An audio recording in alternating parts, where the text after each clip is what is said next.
Bonjour à tous et bienvenue dans un nouvel épisode du Clic d'Alix. Aujourd'hui, on reçoit peut-être l'une des premières youtubeuses à qui je me suis abonnée, j'avoue. Léa de la chaîne Je ne suis pas jolie. Hello. Salut. Check the coude. Yes. Comment ça va? Ça va et toi? Bah ça va. Merci d'être venue de Montpellier jusqu'à chez moi. Bah merci à toi de m'accueillir, j'ai ramené le soleil aujourd'hui. Oui. Oh là là. T'as fait bon voyage? Ouais, très bien. Écoute, je suis trop contente de te recevoir parce que comme je le disais et comme on le disait tout à l'heure, ça va faire 10 ans. 10 ans. À l'heure où cette interview sort, ça y est, l'anniversaire sera passé. C'est fou, hein. T'as commencé, t'avais quel âge? J'avais 14 ans. Wow. Un pio-pio. 14 ans. Qui n'était pas du tout... Enfin, tu vois, je me doutais pas du tout de ce qui allait arriver. Ouais. T'as commencé avec quoi comme matos? Je pense que la première vidéo, ça a dû être genre à la webcam, hein.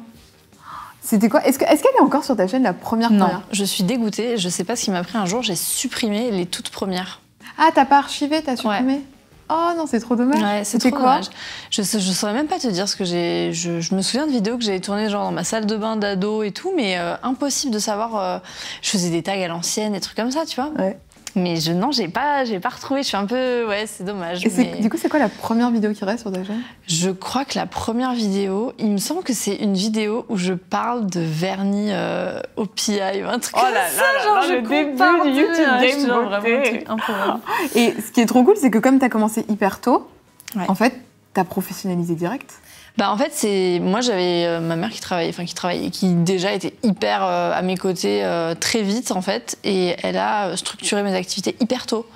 Alors moi à 16 ans j'étais en auto-entrepreneur, et à 13 ans en fait je sais plus à quel âge c'est passé en entreprise individuelle, mais dès que j'ai commencé genre à gagner mon premier chèque de YouTube, c'était un chèque qui venait d'Irlande à l'époque, et genre le chèque vert. Oui, Google voilà, Google d'Irlande. Et bien dès le premier chèque, ma mère hyper cadrée, genre on a tout déclaré, machin et tout. C'était il y a des années quoi. À l'époque où limite il y avait des collègues à moi qui se faisaient payer leur collab par PayPal. Enfin c'était vraiment, on savait pas comment faire, on ne rentrait dans aucune case, donc... Elle a senti, tu crois, qu'il y avait pas un créneau, mais que ça pouvait devenir ton métier? Je sais pas tellement si elle a senti, parce que je pense que personne n'était en capacité de se projeter. Je sais juste qu'elle s'est dit, c'est ce qui se vit à ce moment, c'est ce qu'elle est en train de vivre, c'est ce qui l'a fait kiffer. Moi, je suis là derrière elle, et puis on verra ce qui arrive. Moi, j'avais des parents qui sont pas salariés, enfin, tous les deux. Mon grand-père était aussi chef d'entreprise, donc tu vois, il y a toujours eu ce truc un peu de... Ouais, du boulot pour toi. Et, de valorisation de l'entrepreneuriat, quoi. Ah oui, la valeur du travail dans la famille, c'est un truc qui est... Tu vois, vraiment, tu l'as à la gagne, quoi, ce que tu veux dans la vie. Donc, ouais, ils m'ont accompagnée sans trop se poser de questions. Et heureusement, parce que je pense que si tu te poses vraiment, te dire, t'as une gamine de 14 ans, elle fait des vidéos sur YouTube devant... bon, à l'époque, c'était peut-être des centaines de personnes, parce qu'on était très peu. Tu peux te dire, je suis pas sûre que je vais accepter ça, tu vois. Mais eux, non, ils ont été... Enfin, ma mère, surtout, elle était vachement là. Est-ce qu'il y a une vidéo où t'as senti que ça avait pris un tournant particulier? Genre peut-être la première vidéo qui a pas buzzé, mais tu sais, qui a eu beaucoup plus de vues. Est-ce que tu te souviens de ça? Ben, je me souviens qu'il y a eu un... Déjà, quand tu passais le bar des 100 000 abonnés, moi j'ai passé les 100 000, je crois, c'était en 2013. Octobre 2013, je crois, il me semble. Et là, à partir de ce moment-là, j'ai senti que sur YouTube, ça s'accélérait vraiment beaucoup. Mais une vidéo en particulier, je sais que les vidéos, tu montres un peu ta vie et tout, comme aujourd'hui, hein, c'est toujours genre les vidéos avec Samuel. Tag avec Samuel, mais je m'en souviens. Ça va faire quand même 10 ans qu'on est ensemble, donc en fait, lui, il est arrivé, il est arrivé dans ma vie, ça faisait même pas un an que j'étais sur YouTube. Ah, t'as d'abord été sur YouTube avant? Ouais, ça fera 10 ans en octobre 2021. Ouais. Ah, mais je me souviens, moi, de ces vidéos, Boyfriend Tag avec Samuel sur votre canapé, quand t'étais en coloc avec ta cousine, le canapé mint, là. Ouais, mais cette déco mint et rose dans la chambre de Juliette. C'est clair, c'était quelque chose. Hein. Mais ça, les vlogs que tu faisais avec ta cousine, c'était un truc. Tous les soirs, je suivais. Et tu sais que je me suis souvenue en écrivant d'un truc, en écrivant l'interview, qu'il y avait eu, dans un de tes vlogs, un petit buzz avec Beverly des Anges. Mais tu te souviens pas? Tu sais qu'elle m'avait contactée sur Twitter et tout. Et bien, je me souviens de ce truc. En bombe. Parce que tu disais en bombe, et t'as gardé ce truc de en bombe. Et dans tes vlogs aujourd'hui, tu le dis tout le temps. Et je me suis souvenu que c'était dans ces vlogs-là que tu le disais. Non, mais à l'époque, c'était une folie. Hein. En fait, je pense qu'on mesurait pas du tout la folie de ces vlogs. Déjà, on était très peu. Enfin, le daily vlog, en fait, ça existait. Zoéla, elle en faisait un peu, mais ça existait pas trop en France. Hein. Parce que pour expliquer aux gens, c'était une période, c'était quoi, en 2014, où en fait, Léa vivait en coloc avec sa cousine et elle faisait des vlogs tous les jours, donc des vidéos tous les jours. Genre, tu filmes ta journée, tu le montes, tu le J'avais postes, une quoi. hygiène de vie proche de zéro. Vraiment, c'était un scandale. Hein. Je vivais la nuit, je bouffais n'importe comment. Enfin, t'es obligé, hein, en fait, tu n'as pas de vie, clairement. Mais c'était hyper cool parce qu'on était en coloc, on s'éclatait, puis que notre duo, il nous faisait rire. Et franchement, ça nous fait des trop bons souvenirs quand on regarde ça. On se dit, mais vraiment. Puis t'avais moins ce truc-là de te poser la question de ce que tu vas. Pas de ce que tu vas poster, mais c'était plus nature peinture, tu vois. Il y avait des trucs qu'on faisait sans, enfin, qu'on aurait fait même s'il n'y avait pas eu la caméra. Ouais. Parce qu'on était comme ça et qu'on s'éclatait, on était en coloc, on était en plein centre-ville de Montpellier, voilà. Mais par contre, ça allait loin quand on sonnait chez nous, on nous suivait dans la rue, des parents qui nous suivaient dans la rue, faire des trucs de fous furieux. Ah, mais je savais pas qu'il y avait eu ça. Il y a eu pas mal de trucs comme ça. Et ça a peut-être amené aussi, du coup, à la fin du daily vlog, quoi. C'est très... Au bout d'un moment, tu t'envoies la limite parce que déjà, quand tu fais tout, c'est toi qui filmes, c'est toi qui... Pas qui joue, parce que, bon, on jouait pas de personnage, mais c'est toi qui es sur la vidéo, tu montes, tu vois, ça te prend un temps incroyable. Ouais. Moi, littéralement, je vivais la nuit. Puis Juliette, elle avait un taf à côté. Hein. Elle était vendeuse chez Lush. Oui. Donc, c'était n'importe quoi, mais c'était une bonne période. C'était la belle époque, quoi. Mais ça, je pense que ça a aussi participé au succès de ta chaîne, parce que c'est sur une seconde chaîne, donc qui anciennement s'appelait Je ne suis pas bavarde, qui aujourd'hui a été renommée Saméla, parce que tu la partages avec ton chéri. Donc ta chaîne principale s'appelle toujours Je ne suis pas jolie, qui était ton pseudo de base. Est-ce qu'aujourd'hui, t'as envie de te détacher de ce pseudo ou Non. Il y en a plein qui me demandent si j'ai envie de passer, tu vois, à autre chose, parce que connotation un peu négative, et puis moi je suis vachement dans le body positive, j'ai envie de montrer que rien ne réside dans ce que les gens peuvent penser de toi ou de ton apparence, et que l'important c'est d'être bien avec soi-même, etc. Donc c'est un peu en contradiction, mais en fait c'est resté, et à la base ça n'a pas été créé en mode oh là là je me trouve pas jolie, en fait à la base ça partait d'un slogan d'une pub, et j'avais retenu ça, et quand j'ai créé mon compte YouTube je ne faisais pas de vidéos, je faisais juste pour regarder, mettre des commentaires et tout, et vraiment je me souviens genre de ma petite vignette, c'était même pas ma tête, c'était une photo de produit tu vois, enfin rien à voir, et vraiment ça a commencé comme ça, sans que j'ai l'ambition de faire des vidéos, et c'est resté parce que les gens déjà le retiennent, et puis moi c'est resté, je ne suis pas jolie, je sais pas, non, je le garderai, je pense. Et il y a maintenant 2-3 ans, il y a vraiment une nouvelle vague de créateurs de contenu qui sont arrivés, surtout avec l'arrivée de Léna, de la Team LA, Antonin, Sullivan, etc. Comment est-ce que ça a impacté ton contenu? Est-ce que tu les regardes? Enfin, comment tu t'as géré avec cette nouvelle arrivée, quoi? Moi, j'ai pas changé. Enfin, c'est pas leur arrivée qui a impacté mon contenu. Mon contenu, il a aussi changé parce que je grandis et que voilà, forcément, ça fait 10 ans que je suis là, donc je fais plus les mêmes vidéos et j'aborde pas les mêmes sujets qu'il y a 10 ans. Mais moi, j'adore ce qu'ils font. La plupart, je les suis. Je trouve ça hyper frais, hyper nouveau, et je suis très admirative parce que je trouve qu'il y a vraiment un effort qui est fait sur le contenu, sur ce qu'on a envie de montrer, et moins comme à notre époque où il y avait beaucoup de guéguerres d'ego, d'histoires un peu pourries en backstage, dans le monde du lifestyle et tout. Je trouvais que c'était pas une ambiance hyper positive. Et là, moi, je suis très admirative parce que ça évolue, YouTube, et de voir de nouvelles têtes aussi, c'est hyper plaisant. Donc moi, je pense que les anciennes générations et les nouvelles générations peuvent tout à fait cohabiter. Et ce serait même cool de faire des trucs en échange, quoi. Enfin, je sais pas, je dis ça comme ça, mais moi, j'apprécie en tout cas et je les regarde, donc non, ils sont bienvenus. Il y a une différence entre Léa et Je ne suis pas jolie. Qu'est-ce que tu ne posterais pas sur Je ne suis pas jolie en tant que Léa? Quelle est la différence entre toi et ton toi des réseaux? Il y a quand même une part de vie, et il y a beaucoup de choses que tu ne peux pas montrer, en tout cas que moi je ne montre pas, parce qu'il y a des choses qui restent intimes, et j'ai pas la caméra à la main, on n'est pas... c'est moi qui contrôle ce que je montre, donc même quand il s'agit de ma famille, quand il s'agit de la vie de mon fils, quand il s'agit de notre histoire de couple, etc., je protège beaucoup, et il y a beaucoup de personnes que je peux comprendre qui ont l'impression et ce sentiment que quand ils regardent ton contenu, ils connaissent toute ta vie. Mais en fait, ce n'est qu'un morceau de la vie que je choisis de montrer.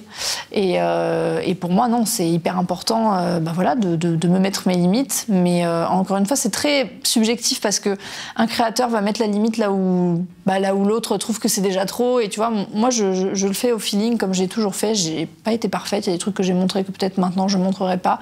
Mais je grandis et j'apprends avec aussi ce contenu-là. Hein. Quand j'ai commencé il y a 14 ans... j'ai pas du tout le même recul qu'aujourd'hui, quand j'en ai 24 et quand je sais ce que ça peut donner, voilà, un contenu sur un réseau. Donc, ouais. Est-ce que parce que là, j'ai l'impression qu'en ce moment, t'es quand même beaucoup plus épanouie. Je dirais, il y a un an et demi, t'avais fait des vidéos où t'expliquais clairement que tu te sentais un peu paumée dans ton contenu, que tu savais plus trop où tu voulais aller. Aujourd'hui, est-ce que tu te sens épanouie dans ce que tu produis ? Ouais, moi, franchement, je suis arrivée à un moment où déjà, je ne me mets plus du tout la pression, ni en termes de régularité de contenu. Oui, c'est vrai. Je produis ce que j'aime. Là, par exemple, on a sorti une série qui s'appelle Pimp mon bureau, où c'est venu en fait d'une idée vraiment où on avait envie de refaire nos bureaux parce que c'est notre espace de travail, qu'on est 4 nanas, qu'on adore ce qu'on fait et que voilà, ce lieu-là, c'est notre lieu de vie aussi. Et on s'est dit, ce serait très cool de refaire les bureaux. Et je me suis dit, mais tiens, pourquoi est-ce que je vais pas créer du contenu autour de ça ? Mais tu vois, c'est venu dans un truc où je me suis pas dit, bon, les gars, il faut que je crée du contenu. Donc là, on va refaire les... Enfin, non, ça s'est fait naturellement. Et même si les épisodes, ils sortent des fois à 3 mois à l'intervalle l'un de l'autre, c'est pas grave, c'est juste ce que j'aime. Je passe 4 jours sur le montage, j'adore. Je veux pas déléguer mon montage. La seule chose, c'est pendant les Vlogmas, parce que le mois de décembre... c'est très compliqué, un vlog par jour. Je sais ce que ça représente le daily vlog et voilà. Donc j'ai une de mes potes qui est genre ma témoin de mariage et tout, donc ça reste toujours très clanique, très le clan. Du coup, elle m'aide sur ces montages-là, mais sinon tout le reste, j'adore. Moi, en fait, c'est cette partie-là qui me fait vraiment kiffer, c'est de penser la vidéo, tu vois. Et je fais des formats beaucoup plus longs, en fait. Ouais, carrément. Et je préfère faire ça. Et puis, je suis aussi beaucoup plus épanouie parce qu'au-delà de mon contenu, déjà, il y a beaucoup d'autres formats, IGTV, etc., que je trouve très cool, le podcast, qui reste pour moi de la création de contenu. Et puis, j'ai aussi mes autres activités, mes autres entreprises. Voilà. Ça te détend aussi, puisque fatalement, c'est tout bête, mais t'as pas non plus cette pression de te dire que ton salaire aussi, parce que forcément, il y a une pression financière quand c'est ton métier, les réseaux, repose uniquement sur les réseaux. Ouais. Et aujourd'hui, je pense que les réseaux, c'est plus forcément la partie, tu vois, primordiale de ton boulot, quoi. Donc c'est vrai que c'est... Ouais, ça reste quand même, en termes de revenus et tout, ça reste quand même l'activité principale. Mais en fait, le fait d'avoir aussi d'autres activités, ça te permet à un moment donné de faire une pause dans ce métier-là qui est très prenant en termes de créativité, parce que tu peux pas être dans une roue libre de créativité, tu vois, en permanence. Au bout d'un moment, tu as besoin de prendre des respirations, des pauses et de trouver ton inspiration ailleurs. Et donc d'être de l'autre côté, quand je travaille avec mes clients sur mon agence de conseil, je vais travailler avec eux sur des choses que j'ai pas du tout l'habitude de voir en tant que créatrice de contenu, parce que je suis de l'autre côté. D'accord. Donc c'est hyper intéressant parce que du coup, tu as d'autres visions et puis tu échanges, tu discutes. Quand tu es créatrice de contenu, que tu es dans ta chambre, maintenant c'est plus le cas parce que j'ai mes bureaux, mes salariés, etc., mais je l'ai longtemps été, tu as une solitude en fait qui à un moment donné est pesante ou peut l'être parce que il te faut de l'inspiration pour pouvoir créer. Et toi, face à toi-même, à moins que tu joues un super rôle, parfois tu as des moments quand même où... Et tu manques de recul aussi parfois sur certaines choses. Complètement. Si tu devais définir ton contenu aujourd'hui, donc tu dirais qu'est-ce que tu fais sur les réseaux ? Alors, j'avais mis une petite phrase qui disait « créatrice de contenu inspiré ». Voilà, je crée du contenu qui, j'espère, peut inspirer sous certaines formes. Je suis pas du tout un modèle, ni quand je parle de parentalité, ni quand je parle de business, ni rien du tout. Moi, je parle de ce qui résonne en moi. Quand j'ai été enceinte et dans les premiers mois, même années de Gaspard, la parentalité a occupé une très grosse place sur mon contenu parce que j'étais vraiment passionnée par tout ça et que ça guide encore ma vie, même si, avec l'âge qu'avant, je suis moins présente auprès de Gaspard parce que voilà, je travaille aussi beaucoup, mais ça reste la priorité number one de ma vie. C'est mon fils, ma famille. Et maintenant que il est plus grand et que je peux développer d'autres projets, c'est vrai que je parle plus d'entrepreneuriat. Donc mon contenu, il suit ce qui m'inspire et j'espère que ça continuera comme ça parce que du coup, je trouve que non seulement il y a moins de pression, mais en plus c'est vrai. pour moi. Quand je le poste, je regarde mon contenu et je suis fière de ce que je produis. Et ça, il y a un moment dans ma vie, dans mon parcours de créatrice de contenu, où j'avais plus ce sentiment-là parce que t'es un peu tentée de suivre la tendance, tu vois. Ah bah c'est super, on fait tous des morning routines, des journées dans mon assiette, et c'est génial, et j'ai kiffé faire ces formats, et voilà. Mais est-ce que je le faisais parce que c'était la tendance et que c'était un format qui était demandé et voilà, pour répondre à une attente, ou est-ce que c'était vraiment un truc qui me faisait kiffer? Et aujourd'hui, je suis arrivée à un point où je fais ce qui me fait kiffer. Il y a un petit jeu que j'avais envie de faire avec toi. C'est un jeu qui s'appelle Flashback, en référence à un format que j'adorais sur ta chaîne et que je t'avoue que j'aimerais bien que ça revienne, ce format. Non, ça va revenir. Le Flashback, c'est un format où Léa reçoit des créateurs, des gens qui viennent raconter une histoire, un souvenir. Et j'avais adoré... j'adore. Moi, parce que j'adore les petites story time, tu vois. Donc, quand les gens viennent raconter leur vie, c'est ma passion. Donc, je vais te donner 5 prénoms de gens avec qui tu as l'habitude d'être, tes amis et ton chéri. Et puis, tu vas me raconter un souvenir, ce que tu veux, positif ou négatif, à l'évocation de leur nom.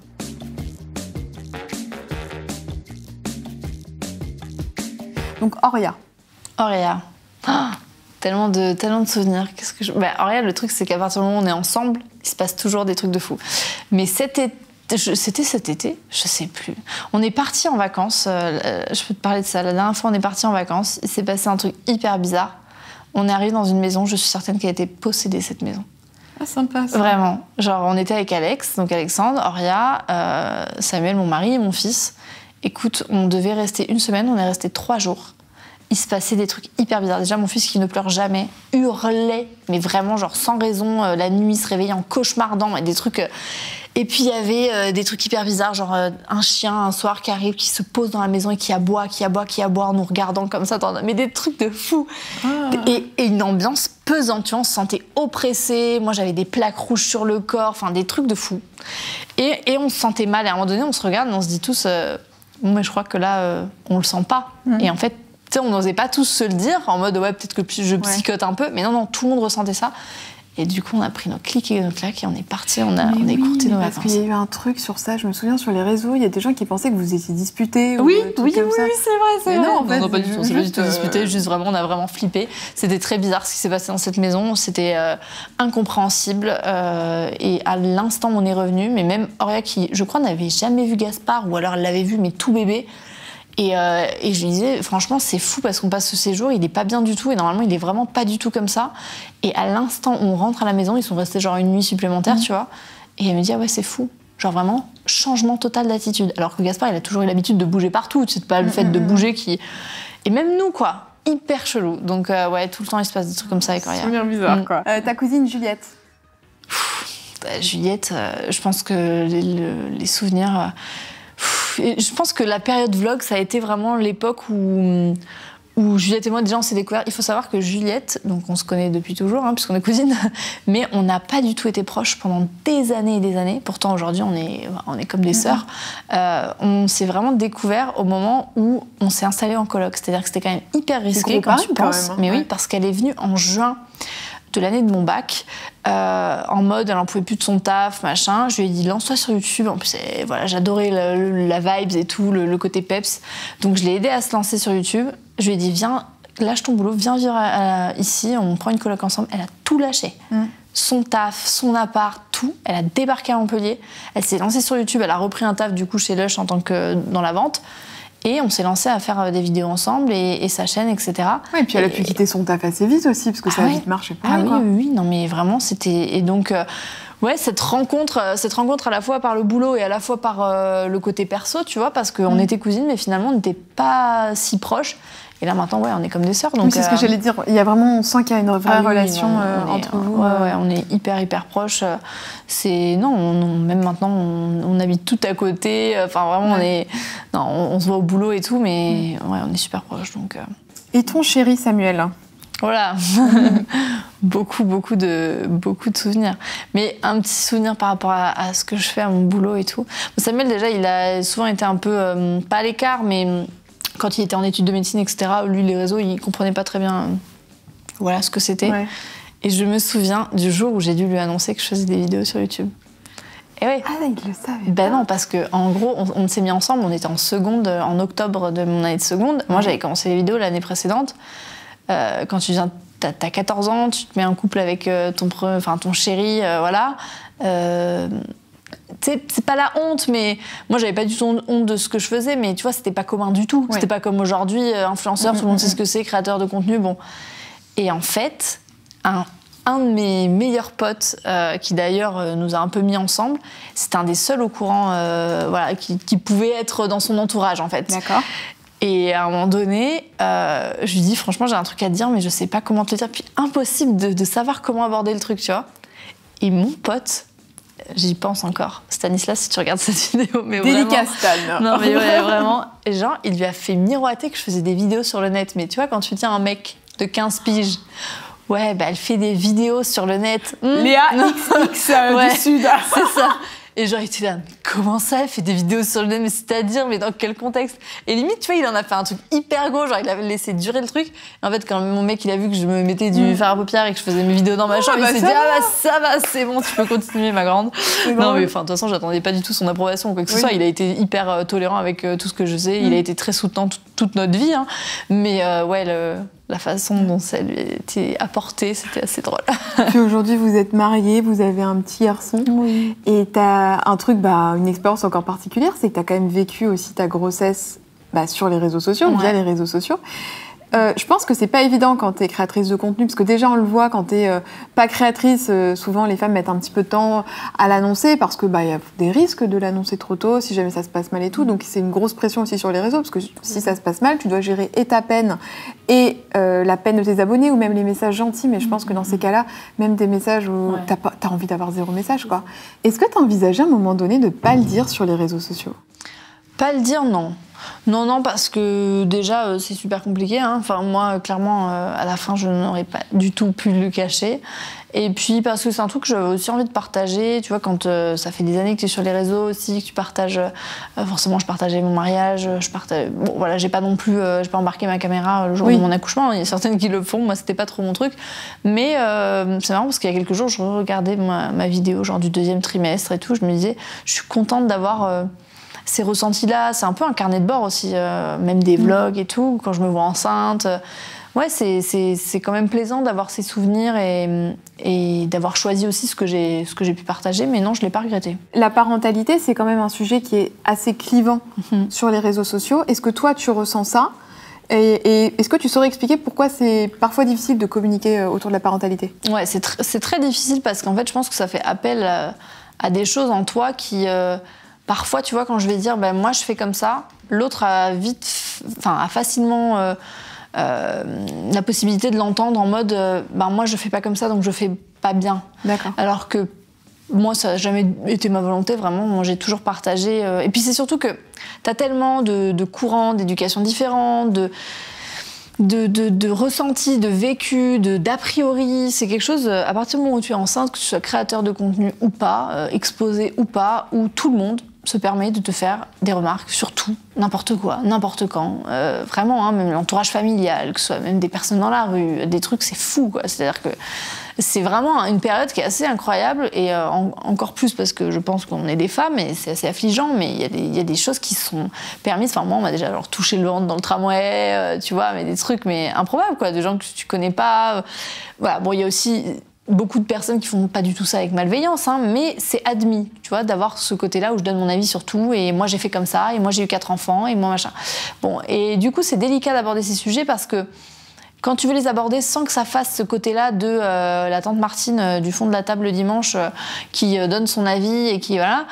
Moi, j'avais pas du tout envie que ce soit ressenti de cette manière-là. Alors, t'en as toujours qui l'interprètent comme il le souhaite, mais j'avais plus envie, en fait, de dire, voilà, moi, j'ai fait différemment de l'éducation que j'ai reçue. Mon mari a fait différemment que ce que lui-même a reçu. Et c'est bien de montrer qu'on peut faire aussi autrement et qu'on peut se faire confiance et si on a envie de faire autrement et d'autres choses, c'est possible. Et voilà, et on apprend tous les jours.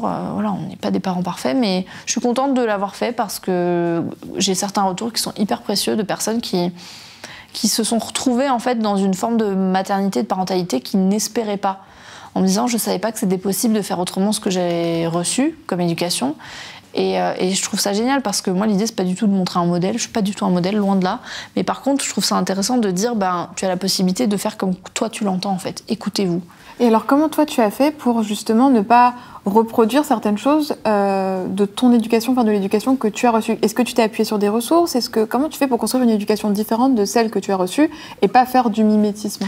Alors, il y a forcément une partie de toi, une partie des choses que tu as reçues que tu répètes. Et moi, j'ai eu très belles choses dans mon éducation. J'ai vraiment une super relation avec ma mère. Voilà, donc vraiment, j'ai la chance d'avoir aussi eu des oreilles attentives parce que c'est très difficile quand toi, tu prends un chemin et que toute ta famille un peu s'oppose à toi. Moi, j'ai eu la chance d'avoir un entourage hyper compréhensif et justement intéressé par notre façon de réfléchir et de penser notre éducation. Nous, ça a été vraiment le déclic, ça a été l'information. Aujourd'hui, on est dans une époque où on a un truc incroyable qui s'appelle les neurosciences et ces connaissances qu'on a sur le cerveau, sur le développement humain, sur le développement émotionnel, sur tout ça, c'est hyper intéressant et ça, pour moi, ça va beaucoup plus loin que simplement élever ton enfant. C'est comment tu construis la société de demain, les adultes de demain. On voit aujourd'hui, et je pense pas qu'on puisse dire qu'on soit dans une société où, entre adultes, on est forcément hyper tolérant, hyper empathique, qu'on arrive à exprimer et à accepter les émotions de l'autre. Et c'est des choses qui, pour moi, en fait, partent à la racine de ce que nous sommes, de ce qu'on nous a donné, de l'environnement dans lequel on a baigné quand on était petit. Et du coup, ça m'a fait tilt en me disant, mais je trouve ça hyper intéressant de prendre le truc à la base, quoi, et de se dire, est-ce que finalement, quand je fais ça avec mon enfant, est-ce que ça aurait été OK de le faire avec un adulte ? Ben non, c'est pas OK. Donc pourquoi est-ce que c'est OK de le faire avec un enfant ? Et tu vois, tu déconstruis en fait des schémas qui sont hyper admis. Genre, par exemple, mon mec, je vais jamais lui dire je vais jamais le forcer à finir son assiette. Mais quand même, j'ai cuisiné, machin et tout. Mais tu vois, un enfant, c'est hyper admis de le faire. Et ce truc-là, de se poser la question, de dire parce que je suis en posture d'adulte et en posture de parent, c'est pour ton bien, donc c'est moi qui sais pour toi.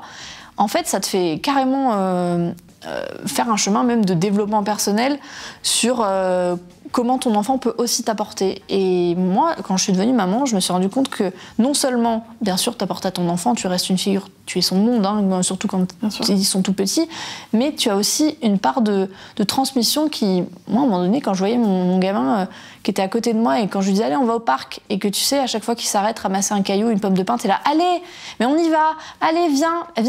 Et en fait, tu te dis, mais là, tu vas au parc pour qui ? Tu vas au parc pour ton enfant.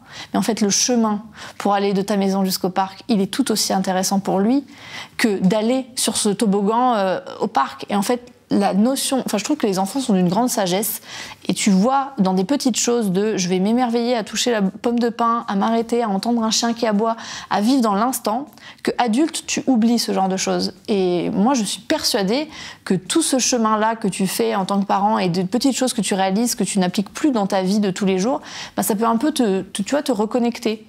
Et j'ai trouvé, en fait, ça m'a éveillée sur plein de choses dans ma vie. Et c'est aussi ça que j'ai envie de transmettre. C'est pas tellement le fait d'attendre d'être parent pour se dire, là, il faut faire ça, comme ça. Mais juste, parfois, te dire que tu peux aussi autant apprendre de ton enfant que ce que toi, tu as envie de lui transmettre. Et voilà, nous, ça fait partie de notre vous fonctionnez vraiment en équipe là-dessus. Et c'est en tout cas chouette que vous alliez dans la même direction, puisque il vaut mieux ça plutôt, je pense, que des parents qui se déchirent sur l'éducation. J'ai vraiment l'impression que tu as une tribu autour de toi, mais autour de vous tous, finalement, que vous êtes tous un peu tribu. Ouais. Et il y a 2 personnes de ton cercle très proche qui malheureusement ne pouvaient pas être dans cette vidéo, mais qui ont voulu laisser un petit message. Donc, je pense que tu vas les reconnaître, puisque c'est ta copine Mathilde et Loïc qui nous ont fait moi je suis trop émotive, moi je suis cancer moi. Et Alix qui m'a contactée pour te faire une petite vidéo. Je sais à quel point tu adores ça, les moments intenses et émotionnels. Parce que tu es très pudique. Mais on s'est dit qu'on allait se prêter au jeu, parce que quand il s'agit de toi, on est toujours partant. Nous, ça fait... Tu vas me faire pleurer. Un peu plus de 3 ans qu'on se connaît maintenant. Je t'ai rencontré par le biais de Loïc. J'ai eu la chance de venir laver ta cuisine un jour pour venir t'aider. Quelle histoire. Par rapport à Gaspichou. Si on m'avait dit qu'un jour laver une cuisine ça allait changer ma vie, je pense que j'aurais lavé beaucoup plus de cuisine. On voulait te dire aujourd'hui qu'on était très heureux, très chanceux de t'avoir dans notre vie. Avec Sam et Gaspichou, qui est notre neveu préféré, on peut le dire. Le meilleur. Ouais, le meilleur, sans aucun doute. On peut dire que vous faites partie de nos piliers aujourd'hui, des personnes les plus importantes et c'est vraiment que du bonheur au quotidien. Ça fait combien de temps que tu la connais toi maintenant? Ça fait déjà 10 ans. 10 ans qu'on se connaît. Et ouais, c'est vrai qu'on n'a pas l'habitude de se le dire, on est tous les deux assez pudiques là-dessus, mais t'es une personne extraordinaire qui m'apporte énormément de choses dans ma vie, qui m'aide dans beaucoup de choses, dans beaucoup de domaines, et c'est un vrai trésor que de t'avoir en ami, en meilleur ami. Ouais, on se trouve très très chanceux. On est sur des moments en plus de nos vies là où tu es encore plus présente et c'est vraiment, voilà, c'est que du bonheur et je sais que ça continuera encore très très très longtemps. Je veux juste te dire de rester comme tu es, tel que tu es, parce qu'on t'aime comme tu es. On a la chance d'avoir cette certitude qu'aujourd'hui, on a traversé assez d'événements importants dans nos vies pour savoir que notre amitié, elle durera toute la vie. Pour te jure quoi. Ça c'est sûr. On t'aime très fort. On t'aime très très très très fort et merci Alix de nous avoir permis de lui donner tout cet amour pendant 2 minutes 40. Gros bisous. Oh là là. Ouais. Bah ouais, c'est ton couple bon, de meilleurs amis. Tu m'as eu là. Je suis désolée. Tu pouvais pas taper. Ouais, c'est la famille. Moi, dans ma vie, j'ai très très peu de gens. Tu vois, j'en parlais dans un de mes derniers posts. J'ai très peu de gens proches dans ma vie, mais c'est des gens pour qui je donnerais tout, quoi. Mais c'est de toute façon, les gens qui sont autour de toi, on le voit bien, c'est les gens avec qui tu travailles, c'est ta famille, quoi. Ouais. Est-ce que ce dont tu parlais justement dans ce post, où je vous mettrai dans la barre d'infos si vous avez envie de le lire, où tu expliquais que c'était compliqué pour toi de faire rentrer des nouvelles personnes dans ta vie, est-ce que c'est depuis toujours ou est-ce que ça s'est accru avec ton métier sur les réseaux, avec le fait que tu sois exposée? En fait, je sais pas tellement parce que dans ma vie en général, j'ai toujours eu un cercle assez restreint. Parce que à partir du moment où je fais rentrer quelqu'un dans mon cercle intime et mon cercle privé, je suis trop entière pour faire du un peu ou de l'à peu près. Donc je peux pas avoir de la place pour tout le monde. Et je parlais dans ce post du fait que moi je vois ça comme, tu vois, ma vie comme un arbre avec un tronc bien planté et que chaque personne qui fait partie de mon environnement, de ma vie, est une branche et que cet arbre il est en parfaite harmonie, en parfait équilibre et que je n'ai pas besoin en fait de... Alors on prend pas, on ne lie pas des amitiés par besoin, il y a des coups de faute, tu vois, Claire par exemple qui fait partie de ma vie depuis pas si longtemps que ça, mais avec qui ça a été une évidence, mais je suis assez, pas méfiante, mais je match avec peu de personnes, j'ai pas ce truc là social où, tu vois, c'est un peu frappant parce qu'avant de venir, on était dans l'avion, clairement. Et genre, Claire, elle s'est assise à côté d'une jeune femme. Elle a passé son trajet à parler avec elle et tout. Mais ça, c'est un truc que moi, je suis incapable de faire. Mais parce que c'est un truc de personnalité. C'est pour ça aussi qu'on travaille ensemble, qu'on se complète aussi bien. Et voilà, j'ai peu de personnes dans ma vie, mais c'est des personnes... pour qui je donnerais tout et je crois qu'aujourd'hui c'est parce que j'ai trouvé mon harmonie et mon équilibre que je suis pas prête à m'ouvrir de peur peut-être d'être déçue ou blessée et forcément avec le travail que je fais, bien sûr tu as une part de toi qui se protège parce que tu peux pas en fait prendre le risque que ces personnes-là viennent chambouler tout ce que tu as construit depuis tant d'années. Oui, tu disais aussi à ce truc-là. C'est ça.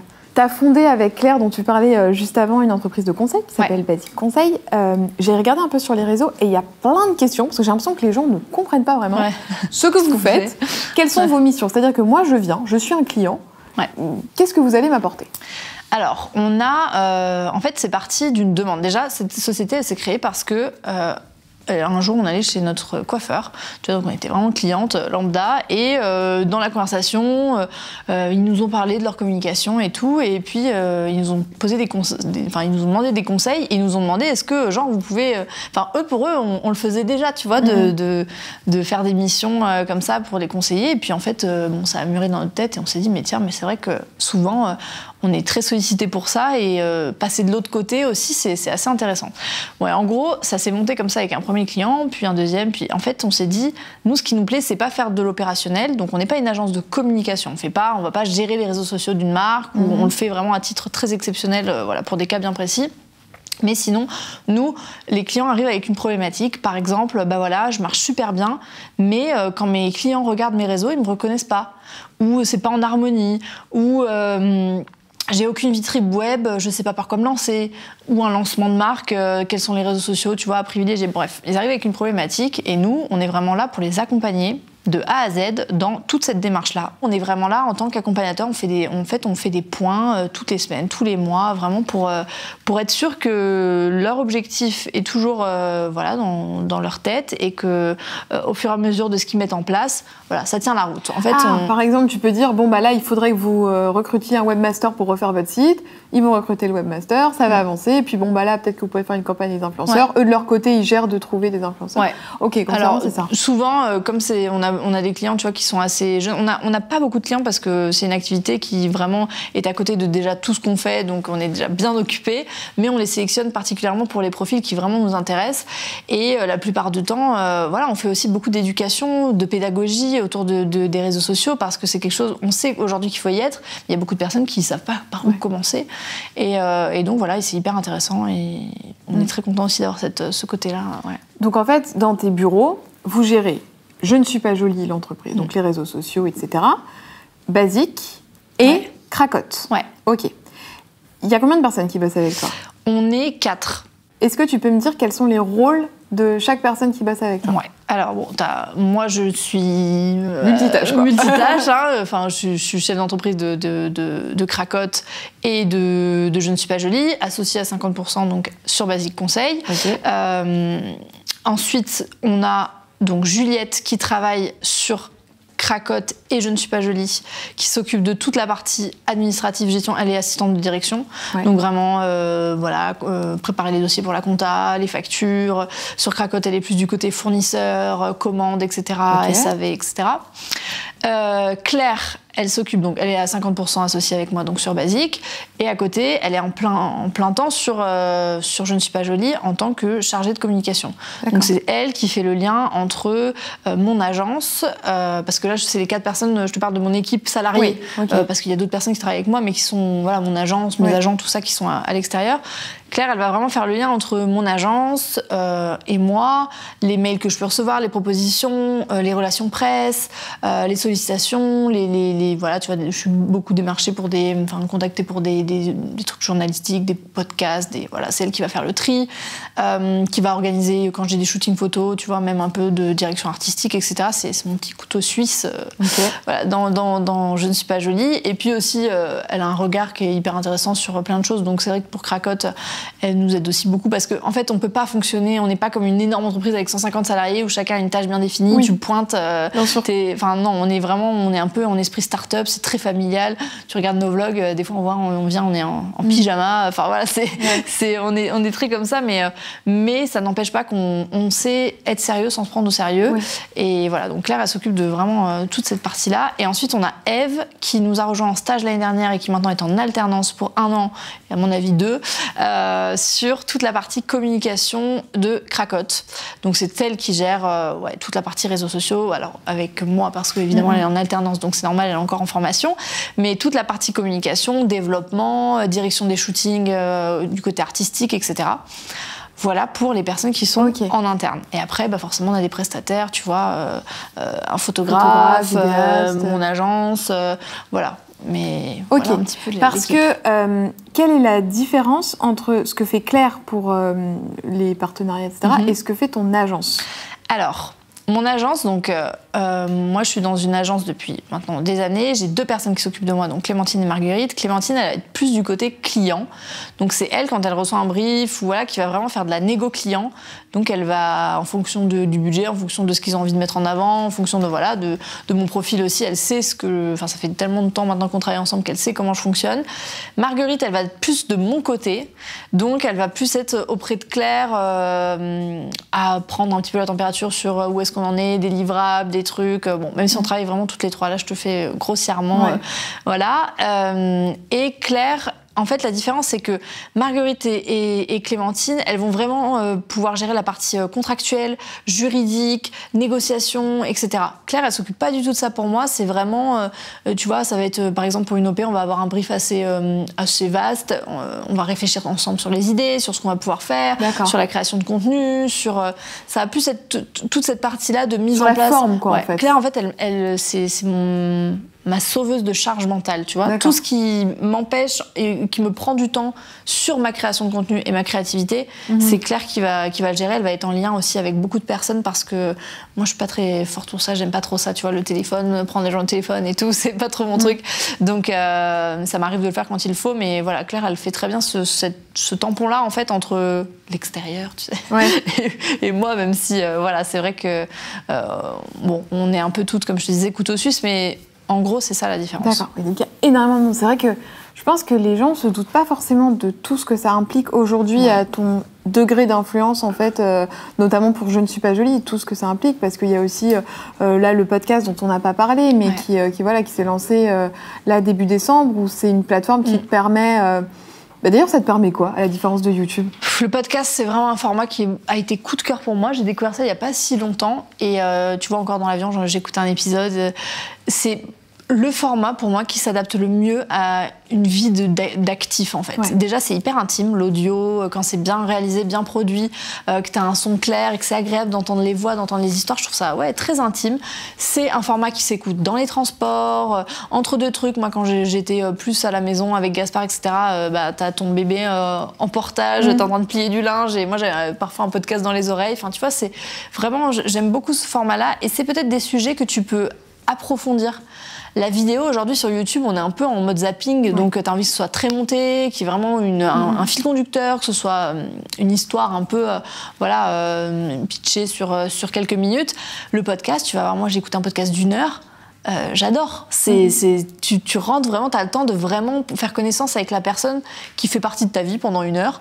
Et voilà, ce côté témoignage et tout. Et puis la diversité de contenu aussi, moi j'adore. Et donc ce podcast qu'on a, donc avant j'étais sur le nid, donc qui parlait de parentalité, que Samuel a repris, c'était un moyen pour moi de ne pas non plus inonder mes réseaux de parentalité, mais de pouvoir aller plus en profondeur sur des sujets qui me paraissaient hyper intéressants et que j'avais pas forcément toutes les clés. Tu vois, on a fait des épisodes hyper précis sur des trucs parfois un peu difficiles, le deuil périnatal, etc. C'est des témoignages qui sont précieux et des voix que j'ai envie aussi de pouvoir porter et des messages qui me semblent être importants. Donc non, je suis très contente de ce format-là. Bon, maintenant, c'est Samuel qui s'en occupe. Et sur ce nouveau podcast, Salut, ça va, qui est le podcast qui pose la question, mais qui écoute la réponse. C'est beau, ça. Donc, voilà. Et c'est sur la santé mentale. Et ça, c'est venu du fait que, autant dans ma vie d'entrepreneur que ma vie de maman, que ma vie de femme, parfois, quand je dis, en fait, la priorité dans ma vie, c'est moi, et le fait de prendre soin de moi avant tout, les gens te regardent un peu genre en mode c'est un peu narcissique, c'est un peu égoïste. Et dans cette société, quand tu dis que tu parles de toi, tu sais, les gens ont tout de suite ce truc-là. Alors qu'en fait, je dis non, en fait, ça te permet d'être bien avec toi-même, d'être bien avec ton enfant, d'être bien dans ton couple. Si tu ne prends pas soin de toi, ça veut pas dire que t'es au spa 4 heures par jour. C'est prendre soin de soi, ça va être des petites choses. Moi, parfois, je me fais 5 minutes de méditation avant d'arriver au boulot, dans la voiture. Ça va être de prendre le temps d'écouter un podcast. Il est 23h, j'ai envie de cuisiner. Je prends ce temps-là, je cuisine, j'écoute de la musique. C'est des moments où t'es en conscience de te dire, je fais ce truc-là pour moi, ça me nourrit, ça remplit mon réservoir et ça me permet que dans mon boulot, dans mon entourage social, dans ma vie professionnelle, affective, etc., je puisse donner. Parce qu'en fait, quand t'es vide, tu peux pas en fait donner, sinon tu t'épuises et c'est là qu'arrivent des burn-out, des trucs comme ça. Bien sûr, c'est beaucoup plus complexe, faut pas le résumer à juste tu fais du yoga et non, on est bien d'accord. Mais c'était important pour moi avec Mathilde du coup, qu'on a vu, qui est psychologue, qui est une amie très proche, de pouvoir aborder ces sujets-là et de faire de la psychoéducation sur comment prévenir aussi ces moments-là d'angoisse, de stress qui font partie de nos vies. Et voilà, donc le podcast permet ce côté-là qui est hyper intéressant, de proximité en fait. C'est un format un peu plus niche aussi. C'est vrai que l'audience est complètement différente que sur la vidéo, quoi. Et donc, on termine par le projet que tu as lancé donc fin novembre. C'était vraiment genre le le gros projet quand même de cette année, hein, la refonte de Cracotte, on en parlait tout à l'heure. On a eu un peu raison du succès de Cracotte et Pyjama, c'est-à-dire qu'il y a eu tellement de demandes à certains moments qu'on n'arrivait plus du tout à suivre sur ce modèle-là. Il a fallu repenser le truc, et Cracotte enlève son pyjama, c'est cette ouverture qu'on a donnée à ce e-shop, qui est toujours un concept store, mais qui est beaucoup plus axé sur la maison, l'entretien. Il y a toujours des jouets, il y a toujours des petits trucs pour enfants, il y a du soin, il y a des pierres. En fait, c'est comme je me suis fait un peu mon kiff. C'est ma sélection géante. C'est tout ce que t'aimes, quoi. Ouais. C'est tes favoris, quoi. Complètement. C'est comme mes favoris géants. Eh bien, c'est une belle façon de conclure cette interview. Bon, merci beaucoup, Léa. Merci. Ça m'a fait trop plaisir qu'on fasse cet écge. La tradition du clic, qu'est-ce que c'est? C'est que tu nous recommandes quelqu'un que tu aimerais bien voir à cette place, soit un de tes amis, soit quelqu'un tu es curieux de connaître le parcours ou les envies. T'as quand même eu pas mal de beaux mondes qui sont passés ici. Je te remercie. Oui. Non, qui c'est que j'aimerais bien voir tellement de gens. Anna Hervère, tu l'as reçue ici? Non, pas encore. Anna, c'est une toute passe décisive quand tu es là. En fait, Anna, c'est vrai que elle date autant que moi, presque. Elle date, tu dates. Anna. Non, mais on le sait que voilà, avant c'était Mademoiselle Pitchy 03 et tout, et j'aime beaucoup la personne qu'elle est, ce qu'elle dégage sur les réseaux et tout. C'est vraiment peut-être qu'on la connaît pas trop dans l'intime, je trouve, mais voilà, j'aime bien son contenu, donc pourquoi pas Anna. Et après, dans les personnes que je suis certaine que la Claire qui est derrière a 4 milliards de noms en tête, mais que moi je suis très nulle pour répondre sur l'instant T. Est-ce que il y a Colline de Et pourquoi pas Colline que j'aime bien. Très bonne idée. J'aime beaucoup ce qu'elle dégage. Voilà, elle a toujours été hyper droite dans son contenu, dans tout ce qu'elle proposait, et en même temps très créative et avant-gardiste. Et donc Et ce sont de très belles recos, merci madame. Tout ce dont on a parlé comme d'hab, c'est dans la barre d'infos, le podcast, Basique Conseil, Cracotte et Pyjama, tout est dans la barre d'infos. Les réseaux sociaux de Léa sont juste là. Dites-nous ce que vous en avez pensé dans les commentaires. Et nous, on vous fait des très très gros bisous et on vous retrouve sur les réseaux. Ciao. Ciao.